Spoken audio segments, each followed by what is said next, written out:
Die Lira hat gegenüber dem Dollar an Wert verloren. Dadurch wird die importierte Ware teuer.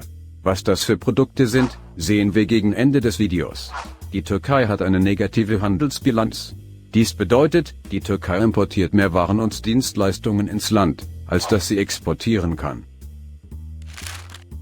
Das ist nicht weiter schlimm, denn auch die USA hat ein Handelsbilanzdefizit, wie diese Situation auch genannt wird. Aber in der Türkei ist auch die Inflation gestiegen. Waren kosten also 20% mehr als noch vor einem Jahr. Und der türkische Präsident sei an allem schuld, heißt es in linken Medienberichten.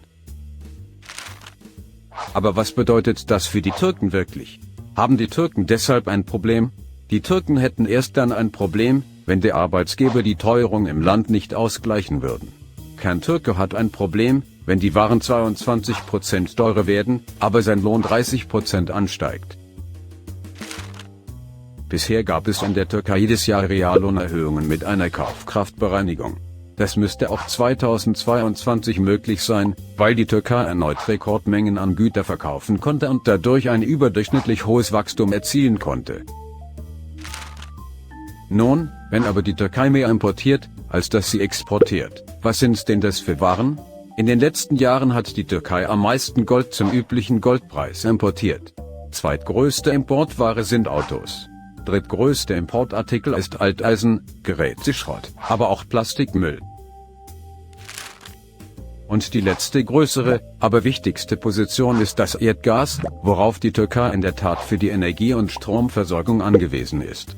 Ohne Erdgasimporte gäbe es Probleme. Die Erdgasimporte sind auch der eigentliche Grund für das Handelsbilanzdefizit der Türkei. Alles andere sind Waren, welche die Türken nicht zwingend vom Ausland importieren müssten, weil diese im Inland produziert werden. Dazu gehören auch Fahrzeuge der Marken Ford, Otosan, Toyota, Fiat, Renault, Opel oder Hyundai. Diese Autos werden von der Türkei exportiert. Importierte Edelstahl- und Abfallprodukte werden verarbeitet, veredelt und darauf als Schmuck, Textilien, Maschinen und Geräte wieder ins Ausland exportiert. Abgesehen vom Erdgas, ist die Türkei also ein Selbstversorgerland. Nahrungsmittel werden alle in der Türkei selbst angebaut und hergestellt. Dazu gehören auch Bananen. Dafür braucht die Türkei das Ausland nicht zwingend. Im Gegenteil, die Türkei exportiert sogar Lebensmittel ins Ausland. Und doch werden Markenartikel importiert, weil die Kaufkraft der Türken es dennoch zulässt. So werden in der Türkei nur die Energiekosten teuer bleiben und mit den Lohnerhöhungen jeweils wieder ausgeglichen. Denn die im Inland produzierten Produkte werden auch wegen einer Lira-Krise nicht teurer als sonst.